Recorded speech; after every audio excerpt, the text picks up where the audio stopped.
ከዚህ በፊት እንደምታውቁት አልহামዱሊላህ አላህ አግብቶልኝ ኒቃብ አድርጌ ነበረ። ግን ደግሞ በጤናዬ ምክንያት ኒቃቤን አድርጌ መቀጠል አልቻልኩኝም። ኒቃቤን አድርጌ እንዳልቆይ ከጎኔ ማንም የለኝም፣ ለራሴ ያለሁት እኔ ነኝ። ምንም አማራጭ ስላጣሁኝ ኒቃቤን ለማውለቅ ተገድጃለሁ። ሰርፕራይዙ ምንድነው? ከንጽር ወንድም እኛ ጋር ያለው ወንድም ማለት ነው ሰፖርት ለማድረግ ማለት ነው 100,000 ብር የኢትዮጵያ ብር ኢንሻአላህ አስገባለሁ ብሏል። እኔም 10,000 ጨምራለሁ። ስለዚህ 110,000 ብር ኢንሻአላህ በእኛ በነጽ ወንድሞች እንዲገባ እናደርጋለን ማለት ነው። ይሄ ሰርፕራይዝ ነው። አላህ ኸይር አለው። ለብዙ አመታት በስጁድ ውስጥ የለመነው ዱዓ እንደማይዘገይ ነው አላህ ያሳየንና። ሰላም አለይኩም ወራህመቱላሂ ወበረካቱ። ውድ ቻናላችን ቤተሰቦች እንዴት ናችሁልን? ዛሬ በአዲስ ቪዲዮ መጥቻለሁ። ለዛሬ ይዤላችሁ የመጣሁት ቪዲዮ አነጋጋሪው ቲክቶከር ነባ በቅርቡ ኒቃብ መልበሷ ይታወቃል። ታዲያ አሁን ደግሞ በሚያሳዝን ሁኔታ ኒቃቧን አውልቃለች። ለምን የሚለውን እስከ መጨረሻው ድረስ የምትከታተሉ ከሆነ የምታዩን የሚሆነው። እንዲሁም ከሰሞኑ እጅግ በጣም መነጋገሪያ የነበረችው ኮኪ ኢምራን ንጽጽር ሰርፕራይዝ አድርጓታል። ታዲያ እሷም እያለቀሰች እያመሰገነች ነበር። እስከ መጨረሻው ድረስ የምትከታተሉ ከሆነ የምታዩን የሚሆነው። ሌሎች ምርጥና አስተማሪ ቪዲዮዎች አሉ። ታዲያ ቪዲዮ እንደተለመደው ሁላችሁም ላይክ በማድረግ እንድትጀምሩ ጋብዛለሁ። ይህ ቪዲዮ እንዲዳረስ ደግሞ ሼር አድርጉ። ለዚህ ቻናል አዲስ ከሆናችሁ ሰብስክራይብ ማድረግ አይረሳ፣ የደወል ምልክቷን ይጫኑ። የፕሮግራማችን ስፖንሰር ኢማን ባህላዊ ህክምና ነው። በኢማን ባህላዊ ህክምና ዘርፉ ብቁ በሆኑ ባለሙያዎች አገልግሎቱን ማግኘት ይችላልላችሁ። አድራሻ ቤተል አልመሻን ህንጻ ጀርባ ያገኟቸዋል። ለበለጠ መረጃ እዚህ ጋር የምትመለከቱ ስልክ ቁጥር ይደውሉላቸው ያገኟቸው። ማስታወቂያውን ተከታትለን በቀጥታ ወደ ቪዲዮ። ለኢማን ኸርባል ሜዲሲን ታማኝ ደንበኞቻችንና አጋሮች በሙሉ የአድራሻ ለውጥ ማድረጋችንን ልናሳውቃችሁ ወደድን። እንደሚታወቀው ኢማን ላለፉት 10 ዓመታት ቤተል ተቋም መስጂድ ጀርባ ዳሽን ባንክ አጠገብ አገልግሎት ስንሰጥ መቆየታችን ይታወቃል። በመሆኑም ትላንት ጀምሮ አድራሻችንን ወደ ቤተል አደባባይ አልመሻን ጀርባ ግሪን ኤሪያው ጋር መቀየራችንን በአክብሮት እንገልጻለን። ኢማን በህክምና ባለሙያዎች በፋርማሲስቶች የተቋቋመ የላቀ የኸርባል ሜዲሲን አገልግሎት የሚሰጥ ተቋም። ለበለጠ መረጃ ስልክ ቁጥር 0944 76 20 00 ወይንም 0923 61 18 7 ይደውሉልን። ኢማን ኸርባል ሜዲሲን የጤናው አጋር። የቤት ኪራይ ዋጋ በየጊዜው እየናረ መጥቷል።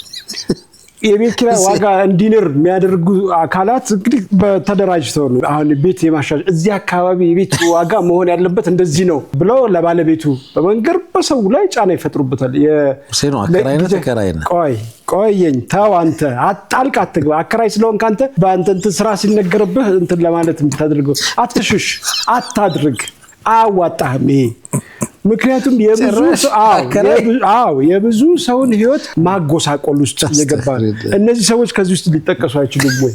እቃ ማስወደድ ገና ለገና የገንዘብ ዋጋ ጨምሯል ወይም ደግሞ የገንዘብ ዋጋ ወድቋል ምናምን በሚል የሰውን ህይወት ማጨለም የማይችሉ ሰዎች ብዙ ከእለት ጉርስ ያላለፈ ህይወት ያላቸው ሰዎች አሉ። በምግብ እህል ላይ በሸቀጥ እህል ላይ ምናምን ነገሮች እንዲወደዱ ማድረግ ከምንጩ ከሆነ ምንም ማድረግ አይቻልም። ከምንጩ ሲሆን ሲመጣ ምናምን ከሆነ ያው እንትን ማድረግ ነው።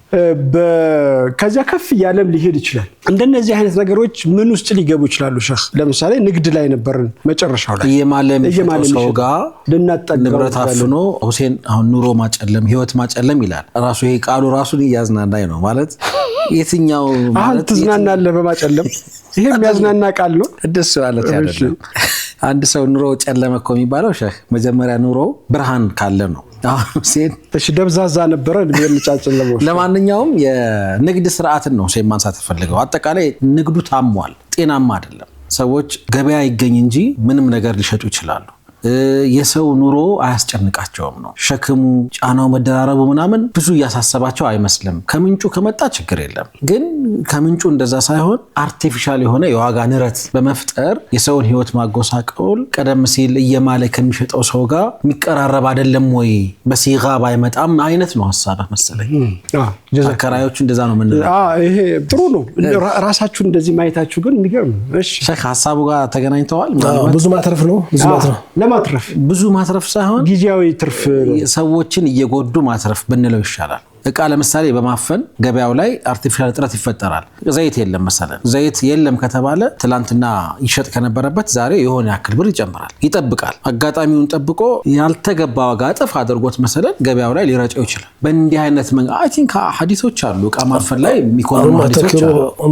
አልሙህተኪሩ ኻጢኡን ወንጀለኛ ነው ተሳሳች ነው። በዛም ንብረት ላይ ተጠቃሚ አይሆንም። በሚበሉ ነገሮች ላይ ምግብ ነክ ነገር ላይ ቆጥቦ መያዝ አስወድዶ ለመሸጥ መያዝ ህዝብን ማስራብ ከባድ ወንጀል ነው። የፍጆታ እቃዎች በተጃው እዛ በላ ነው መጣበት ዱንያ ላይ አይቀርም። ወይ ያስወርሰዋል ወይ ያቃጥለዋል ወይ አንድ ነገር አላህ ያመጣበታል። ሰው እየተራበ ይዞ ማስቀመጥ መሰረታው አሁን ነገር ላይ ችግር የለውም። ፈለከው አመት አስቀምጠው። ምግብ ነክ ነገር ላይ ግን ደብቆ ማስቀመጥ ክልክል ነው። ሲያዋጣኝ ነው መሸጠው ቢልስ መሰለን ሲያዋጣው አሁንም ያዋጣዋል እኮ ተመልሼ ግን ሲሄድ 300 ብር ይገባል። አሁን 100 ብር ማትረፍ አንሶኛል 500 ብር ማትረፍ አለብኝ 1000 ብር ማትረፍ አለብኝ ብሎ ማስቀመጥ አይችልም። ምግብ ነክ ነገር ላይ መሰረት ክልክል ነው። መሰረታዊ ነገር ላይ ማን ነው አልሙህተኪሩ ኻጢኡን ብሏል ነብዩ ሰለላሁ ዐለይሂ ወሰለም። ተሳሳችን ተሳሳች ነው። መሰረታዊ ልብስሳ ትርፋ እሱም ማስቀመጥ ይችላል። ልብሱንማ አያስቀምጥም እሱ ይቃርድበታል ፋሽኑ ያልፍበታል። ለምን ያስቀምጠዋል? የሚበላ ነገር ዘይት ላይ እህል ነገር ላይ ክልክል ነው። ደብቆ ማስቀመጥ ክልክል ነው። ዋጋ ለፈለገው ዋጋ መሸጥ አይችልም። ሰውን በማይጎዳ መልኩ ትርፍም እንዳያጣም አድርጎ በማይጎዳ መልኩ እነ ሁሴን ያነሱት ሐሳብ እጅግ በጣም አንገብጋቢ የሆነ ኢሹ ነው ብዬ አስባለሁ። በዚህ ሰዓት ኢትዮጵያ ላይ የኑሮ ውድነት በጣም እየከፋ ነው። እያንዳንዱ እቃ ላይ በጣም ከፍተኛ ጭማሪ እያየን ነው። እንደዚሁም ደግሞ የቤት ኪራይም ሰው ተከራይቶ መኖር እጅግ በጣም እየከበደው ይገኛል። ይህ ደግሞ እየተፈጠረ ያለው ታማኝ ነጋዴዎች እንዳሉ ሁሉ ታማኝ አከራዮች እንዳሉ ሁሉ ልክ እንደዛው አላግባብ ማትረፍ የሚፈልጉ ሰዎች በጣም የተጋነነ የዋጋ ጭማሪ እያደረጉ ህዝቡን እያጎሳቆሉት ይገኛልና ስለዚህ ባካችሁ ይሄ ነገር በጣም ክልክል ነው። በተለይ ምግብ ነክ ነገሮች ላይ ያላግባብ ዋጋ መጨመር በጣም የተከለከለና ከፍተኛ ወንጀል እንደሆነ ኡስታዝ እየተናገሩ ነበር፣ ሻሃችን እየተናገሩ ነበርና ፕሊስ ባካችሁ እየተሳሰብን ብንኖር ጥሩ ነው ብዬ አስባለሁ። አንድ ሰሞን እናንተም ተከራይ ነበራችሁ፣ አንድ ሰሞን እናንተም ሸቀጥ ገዢ ነበራችሁ። አሁን እናንተ እጅ ላይ ስላለ ብቻ እንደዚህ የተጋነነ ዋጋ መጨመር ልክ አይደለም ብዬ አስባለሁ። እየተጠነቀቃችሁ እስቲ ስላያቸው ስለ ኸይረኞቹ እናወራና የሚያዩም ሰዎች ካሉ የኔ ይሆን ብለው ይጠራጠሩ በመልካሙ ማለት ነው። ምን በጣም አስደናቂና ጥሩ ነገር ገጥመዋል? አስደናቂና ጥሩ ነገሮቹ ብዙ አሉ። በጣም ደስ የሚሉ እንደውም አንዳንድ ጀናዛቱና ሙስሊም መሆኔ ኢቭን ሞት አሁን በሞትኩኝ ብለህ የምትመኝባቸው አይነት ሀቲማዎች ደስ የሚሉ ነገሮችን ያጋጥማል። ያው አንዳንዶቹ ሚዲያ ላይ ያካፈልኳቸው አሉ። ከነሱ አንደኛው አንዴ እንደውም ሰለምቲ ነበረች የሰራሁት ቪዲዮ አይተው ከሆነ ያ ጀናዛ እስካሁን ድረስ ሽቷል። አሁን ድረስ ማለት ነው ይሰማኛል። አሁን ድረስ ማለት ነው ሁሌ በገባሁኝ ቁጥር ወይም ለሂድማ ስወጣም ሁሉ ጊዜ ቦታውን አይዋለሁ። ጀናዛው የመቃብሩን ቦታውን አይዋለሁ። ያን የተፈጠረው ነገር ምንድነው? በለቱ ከአምስት በላይ ጀናዛዎች ነበሩና ያው ጉርባዱ ያው አዲስ አበባ ላይ ያለው ጉርባድ ትንሽ ቀረቤት አለው ከቦታ ጥርት ማንጻር ካንዱ ማለት ነው። እና አሁን እኛ ስንቀብር በግራ በኩል ለህድ ይቆረጣል፣ በቀኝ በኩል ለህድ ይቆረጣል። ማለት መጀመሪያ የተቀበረ አሁን ሶስተኛ ዞር ነው የሚቀበርበት መሬቱ ማለት ነው። እና የመጀመሪያ የተቀበረውን በቀኝ በኩል ካለ መጀመሪያ የተቀበረውን ጀናዛ እንዳይነካ በግራ በኩል ይቆረጣል ለህዱ ማለት ነው። እና ያን በግራ በኩል መጀመሪያ የተቀበረው ደግሞ ከዛ ወይ ትላንቱ ወይ ቀደም ብሎ የተቀበረውን በቀኝ በኩል ለህድ ከሆነ ወደ በግራ በኩል ስቆርጥ ትንሽ ሁለቱ የመገናኘት ወይ ደግሞ የመቀራረብ አጋጣሚዎች ይከሰታሉና እንደዛ አይነት ነገር ተከሰተ። እኛ ለሰላት ሄደን ሰግደን ስንመለስ አንደኛው ጉድጓድ ፈርሷል እና እዛ አካባቢ ላይ የነበሩ ነሳራዎች ነበሩና ቆመው ክብ ሰርቶ ያዩታል። ጉድጓዱ ማለት ጀናዛው ተከፍቷል፣ ከፈኑ ይታያል። ሲጀናዛ ነበርችና ከፈኑ ይታያል። ከዛ ከስንመጣ ሰዎች ክብ ሰርቶ ቆመው ያሉ ተፈጥሮ ነው። ፈጠን ቢ ገባኝ። እኔ ብዙ ጊዜ ልክ ቀብር እንደሰገድን ቀደም ብለን እንወጣለን እኔና ጓደኞቼ ማለት ለምን ጀናዛዎች እናያቸውና ፊዚካል ካላቸው ማስተካከል ሰውነት ቁመት ካላቸው ያን ነገር ምቹ እንዲሆን ለማድረግ ቀደም ብለን እንወጣለን ጀናዛው ከመምጣቱ በፊት። ሰው ለአጋጣሚ ሰዎች ክብ ሰርቷል። ቀረበ ብዬ ሳየው ጀናዛው ይታያል። በጣም ደንግጫለሁ። ማለት ሰዎች እዛ ጋር የነበሩ ሰዎች አንደኛ ያው የነበሩ ሰዎች መሳራም እንደመሆናቸው ምንድነው ማድረግ ያለብኝ? አንደኛ ጀናዛ ሁሉ መጥተዋል። ይሄ ጉድጓድ ደግሞ ሊቀበርበት የተዘጋጀ ነው። የመጀመሪያም ጊዜ ነበር ሲያጋጥመኝና ምንድነው ማድረግ ያለብኝ? ኡስታዝ አብዱልናስር መጣ ነው ምንድነው ኡስታዝ እንዴ ነው ፈርሷል እስቲ ያየውና ግባና አስተካክል ቀለል አድርጉ ማለት ግባና አስተካክል ያው ትእዛዝ ነው። ገባኝ። ልክ ዝቅ ብዬ ቦለኪት ነው ስቼ ሸዋል አድርግ ስል የሆነ ሽታ ደስ የሚል ሽታ መጣ። ምን ያህል ጊዜው ነው ከተቀበረ? 7 ጊዜ ነው። 7ኛ ቀን ነው። ጀናዛው ከተቀበረ 7ኛ ቀን ነው። አሁን ጀናዛው በተቀበረ በሁለተኛው 3ኛ ቀን ያለው ነገር ማለት ከምን ሰማው ነገር ማንጻር በዚህ ልክ አይሸትም። ምናልባት የሆነች የተቀየረ ሽታ ሊኖር ይችላል። እኔ ብዙ ነገር ፈርቻለሁ። ሀይቀተን ስገባ ማለት አንደኛ ከምሰማቸው ነገሮች አሉ፣ ሁለተኛ ያለው ሪያሊቲም ደግሞ ያምስልህ ማለት ልክ ስገባ የሆነች ደስ የሚል ሽታ ሸተተኝና ዝቅ አልኩኝ ወደ ጉድጓዱ። ሳሸተው በጣም ደስ የሚል ሽታ ነው ያለው።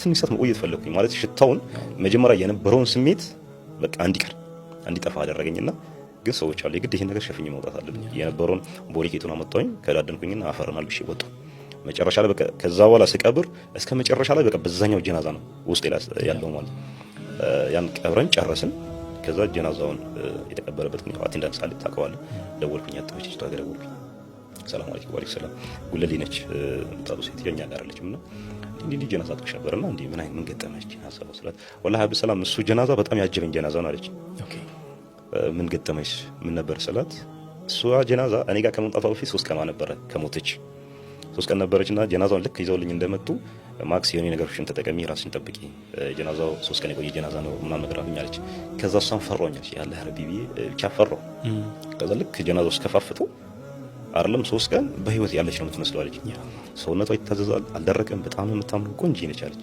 እንዴት ነበር 3 ቀን የቆየችው ቢስጠይቃት ሲቲ ሰለምቲ ነበረች ከሌላ ምን በእስልምና የመጣች ማለት ኦኬ በመስለሙ ሰበብ ቤተሰቦቿ ያው ገለልተኛ አድርገዋታል በዛ ነበር ብቻ ስትኖር የነበረው እና ያው ከሞተች ያይታወቀው ብቻው ትኖር ስለነበረ እና ጀናዛው በጣም ነበር የሚታዘው ሳጡ አለች በቃ በህይወት እንዳለሱ ቀለል ብሎኝ ያጠቁት ጀናዛው አለች እኔም ደግሞ ያው በዚህ መንገድ ነው ያጋጠመኝ አልኳት ያው አልহামዱሊላህ ተባብለ ያን ጀናዛ ሁለተኛውም በቅርብ ያጋጠመኝ እሱም ማለት እንደዚህ የተለየ ነገር ሆኖ ሳይሆን እንደዚህ 15 ቀን አካባቢ ተቀበረ ጉድጓድ ነው ከአስር በኋላ ኦኬ መጀመሪያ ጀናዛው ምን ራሴን የቀበርኩትኝ ልክ ስቀብረው መጨረሻ ላይ ወንድ ከሆነ ፊቱን ከፍተዋለን ትንሽ አፈር ትራስ ነገር ማድረግለትና እናይዋለና ስቀብረው ፊቱ በጣም ነው የሚያምረው የሁሉም ሰው ፊት ይከፈታል ወንድ ውስጥ ከገባ በኋላ የወንድ ከሆነ ኦኬ ከዛ ሙሉ በሙሉ በጣም ነው የሚያምረው ልክ ቀብሬው እንደወጣኝ ነገርኳቸው ከዛ ግን ነበር ከኔ ጋር ይሄ ጀናዛ በጣም ነው የሚያምረው ወላሂ ስለቀበርኩት በጣም ደስ ብሎኛል ተደስቻለሁ አልኳቸው ይሄ ጀናዛም ሰለምቲ ነው ይሄም ጀናዛ ይሰለመ እና በጣም ተደስቼ ብዙ ጊዜ አወራለሁ ስገባም ስወጣም አይዋለሁ ቦታውን ሱብሃንአላህ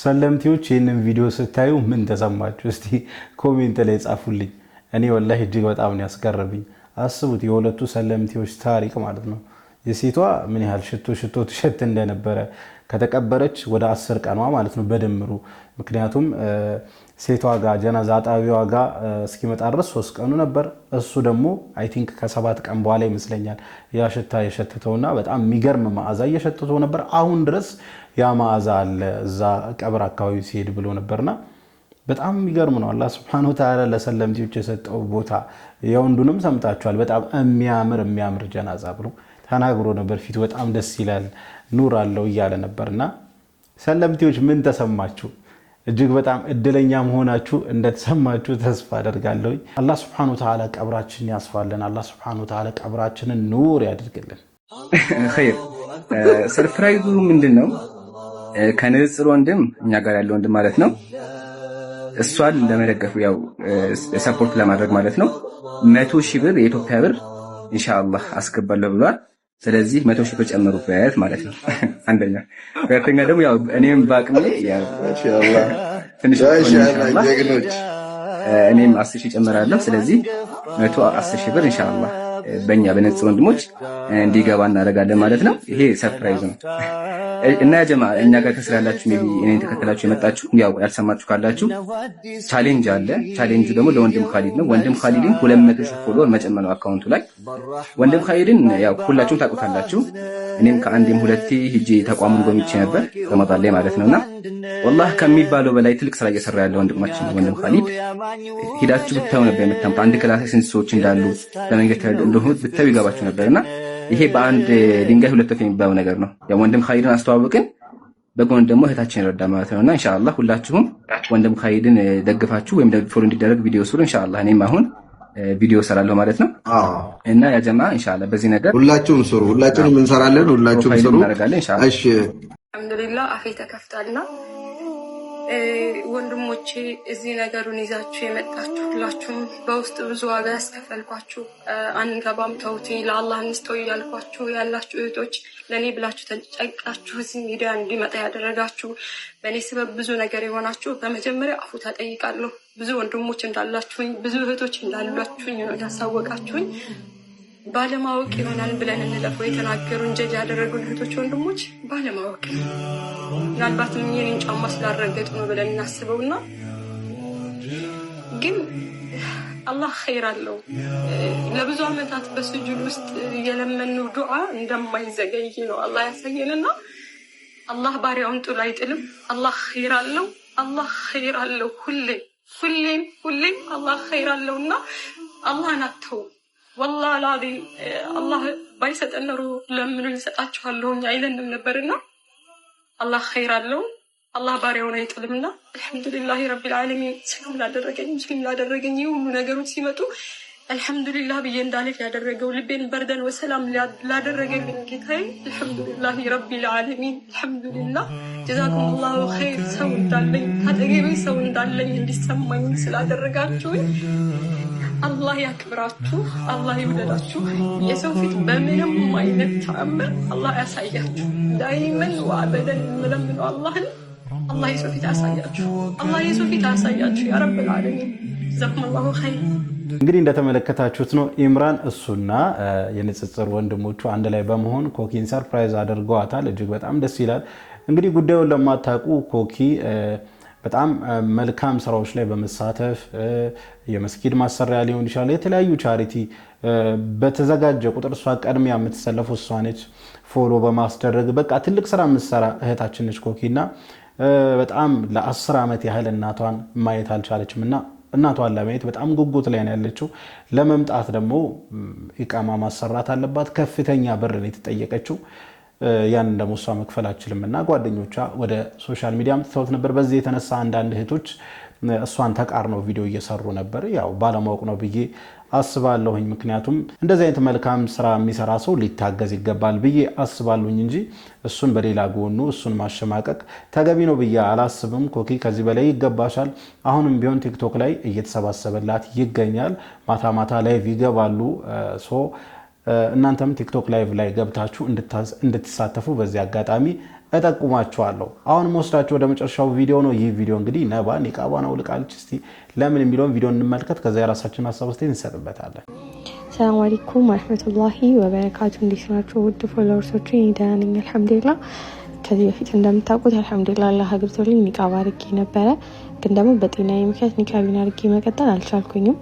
አንደኛ ኒቃቤን የሚያደርጉበት ምክንያት ጤናዬ ነበረ። ከ15 ዓመት ጀምሮ በጣም ያመኝ ነበረና ሄጄ ያልታከምኩበት ቦታ የለም።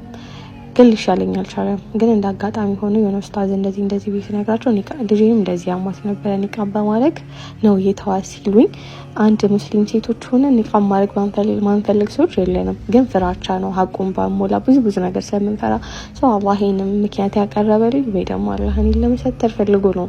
በቃ ቢያንስ ጤናዬን ካገኘው ሚዲያ ላይ ባልሰራ ሌላ ስራዎችን የጉልበት መስራት እችላለሁ ጤናዬ ከተመለሰ ብዬ ቶሎ ወስኜ ኒቃብ አድርጌ ነበረ። ግን ደግሞ ኒቃብ ካረኩኝ በጣም ከዛ እጥፍ ነበር እያመመኝ ነበር። በጣም ነበር የታመምኩት። ህመሜ ላይ ደግሞ ሰብር አድርጌ እንዳልታከም ኒቃቤን አድርጌ እንዳልቆይ ከጎኔ ማንም የለኝም። ለራሴ ያለሁት እኔ ነኝ። ብዙ አላፍትና ያለብኝ ሰው ነኝ ወላሂ። በቃ ማንም የለኝም ወላሂ እና በቃ ምንም አማራጭ ስላጣውኝ ኒቃቤን ለማውለቅ ተገድጃለሁ። እና ኒቃብ በማድረግ የተደሰታችሁልኝ እህት ወንድሞቼ ሹክራን። ያበረታታችሁ ለነበራችሁ ወንድሞቼ ወላሂ ጀዛኩሙላህ ኸይረን። አሁንም ዱዓ አድርጉልኝ። አላህ የተሻለ አፊያና የተሻለ ቦታ ካረገኝ እንደማድረግ እርግጠኛ ነኝ። በዱዓችሁ አትርሱኝ። ሰላም አለይኩም። ወአለይኩም ሰላም ወራህመቱላሂ ወበረካቱ። እንግዲህ ከአቅም በላይ በሆነ ጉዳይ ኒቃቧን እንዳወለቀች ነው እየተናገረች የነበረው። የጤና ጉዳይ ነው። ያው የጤና ጉዳይ ደግሞ ምን ያህል አሳሳቢ እንደሆነ እንግዲህ ታውቁታላችሁና ኒቃቡን በመልበሷ የበለጠ ጤናዋ እያሳመማት እሷ ካመማት ህመም ጋር ከባድ እንደሆነ ነው የገለጸችውና በዚህም የተነሳ ነው ኒቃቧን ያወለቀችው። እንግዲህ አላህ Subhanahu Wa Ta'ala አፊያ ያደርግሽ ነው ማለት ፈልገው። ለማንኛውም ለዛሬ ጀላችሁ መጣው ቪዲዮ ይሄን መስል ነበረ። ቪዲዮን ከወዳችሁ እንደተለመደው ሁላችሁም ላይክ አድርጉ። ይህ ቪዲዮ እንዲዳርስ ደግሞ ሼር አድርጉ። ለዚህ ቻናል አዲስ ከሆናችሁ ሰብስክራይብ ማድረግ አይረሳ። የደወል ምልክቷን ጫኑ። ኢንሻአላህ በቀጣይ በአዲስ በቆንጆ ቪዲዮ እስከምንገናኝ ወሰላሙ አለይኩም ወራህመቱላሂ ወበረካቱ።